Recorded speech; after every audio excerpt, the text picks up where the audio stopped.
નમસ્તે મિત્રો, smart teaching Ajay YouTube ચેનલમાં બધાનું સ્વાગત છે. મિત્રો, ભારતીય સંચાર નિગમ લિમિટેડ ભરતી 2026 આવી ગઈ છે.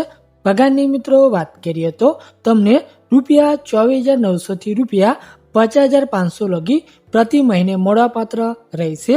મિત્રો, આપણે કુલ જગ્યાઓની જો વાત કરીએ તો આ ભરતી 120 જગ્યાઓ ઉપર આવેલી છે. મિત્રો, આ ભરતીની આપણે સંપૂર્ણ માહિતી આ વિડીયોમાં જોવાના છીએ. જો તમે આ ચેનલ પર નવા હોય તો આ ચેનલને સબસ્ક્રાઇબ કરી લેવાની છે અને વિડીયોના અંત સુધી તમારે જોડાઈ રહેવાનું છે. તો મિત્રો, વિડીયોની શરૂઆત કરીએ. જેમાં મિત્રો વાત કરીએ તો BSNL રિક્વાયરમેન્ટ 2026 BSNL ભરતી 2026ની આ જગ્યાઓ ટેલિકોમ અને ફાઇનાન્સ સ્ટ્રીમમાં ભરવામાં આવશે, જે ફ્રેશર પણ અરજી કરી શકશે. BSNL આ ખાલી જગ્યાઓ માટે તેની સત્તાવાર જે વેબસાઇટ આપેલી છે એના પર તારીખ 5 ફેબ્રુઆરી સવારે 10 વાગ્યાથી ઓનલાઈન નોંધણી શરૂ કરી શકશે. ત્યારબાદ મિત્રો, પોસ્ટ કઈ છે તો સિનિયર એક્ઝિક્યુટિવ ટ્રેની એટલે કે CETની પોસ્ટ રહેવાની છે. કુલ જગ્યાઓ તો 120. એપ્લિકેશન મોડ તો મિત્રો તમારે ઓનલાઈન અરજી કરવાની રહેશે. અરજી ખોલવાની તારીખ તો મિત્રો 5 ફેબ્રુઆરી 2026 સવારે 10 વાગે. અરજી કરવાની છેલ્લી તારીખ છે 7 માર્ચ 2026 સવારે 10 વાગ્યા લાગી મિત્રો તમે અરજી કરી શકો છો. નીચે મિત્રો તમને સત્તાવાર જે વેબસાઇટ આપેલી છે ત્યાંથી તમે ઓનલાઈન અરજી કરી શકશો.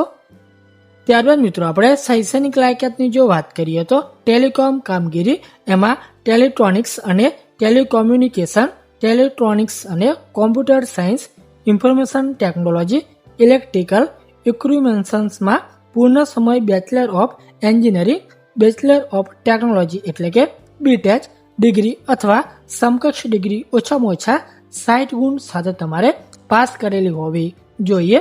જો તમે આ લાયકાત ધરાવતા હોય તો મિત્રો તમે અરજી કરી શકશો.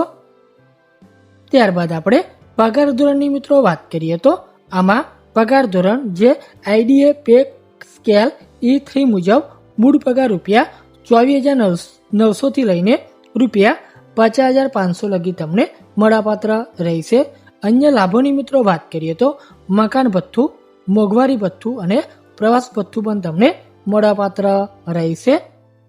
ત્યારબાદ અરજી ફીની મિત્રો વાત કરીએ તો આમાં જનરલ એટલે કે ઓપન OBC માટે ₹1,000, જ્યારે SC ST અને PWBD માટે ₹500 તમારે અરજી ફી ચૂકવવાની રહેશે. બીજો મિત્રો એક મહત્વની વાત કે આ ભરતીની આપણને જે ઓફિશિયલ જે નોટિફિકેશન મળી છે એની લિંક આપણે ડિસ્ક્રિપ્શનમાં આપેલી છે, ત્યાંથી પણ તમે વધુ માહિતી એકત્રિત કરી શકશો. ત્યારબાદ ઉંમર મર્યાદા શું રાખવામાં આવેલી છે તો આ ભરતી માટે ઉમેદવારની ઉંમર 7 માર્ચ 2026ના રોજ ગણવામાં આવશે, જે સામાન્ય વર્ગ એટલે કે જનરલ, આર્થિક રીતે નબળા વર્ગ એટલે કે EWS અને OBC ના ઉમેદવારો માટે લઘુત્તમ વય 21 વર્ષ અને અધિકતમ વય મર્યાદા 30 વર્ષ નક્કી કરવામાં આવેલી છે. ત્યારબાદ પસંદગી પ્રક્રિયાની મિત્રો વાત કરીએ તો આમાં કોમ્પ્યુટર આધારિત બહુવિધ પસંદગી ઉદ્દેશ્ય પ્રકાર પરીક્ષણ એટલે કે મિત્રો CBT દ્વારા તમારી પરીક્ષા લેવામાં આવશે. ત્યારબાદ મેરિટ સૂચિ અને છેલ્લે દસ્તાવેજ ચકાસણી. આ પ્રમાણે તમારી જે પસંદગી છે મિત્રો એ થવાની છે. ત્યારબાદ BSNL ભરતી માટે અરજી કેવી રીતે કરવી તો BSNLની ભરતી માટે અરજી ફોર્મ ભરવા માટે ઉમેદવારોએ પહેલા BSNLની જે સત્તાવાર જે વેબસાઇટ આપેલી છે એની તમારે મુલાકાત લેવાની છે, જ્યાં તમને હોમ પેજ પર તમને અબાઉટ અસ કોલમમાં કરિયર વિભાગ જોવા મળશે. તમને આ ભરતીનું નામ, અંતિમ તારીખ અને નોકરીના શીર્ષક હેઠળ નોંધણી લિંક મળશે. ત્યારબાદ રજીસ્ટ્રેશન લિંક પર ક્લિક કરવાથી અરજી વિન્ડો તમારું ખુલી જશે. તમે નિયત તારીખ પછી અરજી કરી શકશો. આ માહિતી તમને ઉપયોગી થયું હોય તો વિડીયોને લાઇક તથા ચેનલને સબસ્ક્રાઇબ કરી લેવાની છે, કેમ કે દરેક ભરતીની નોટિફિકેશન આપણે લઈને આવીએ છીએ. તો મિત્રો, રજા લઈએ. જય હિન્દ, જય ભારત.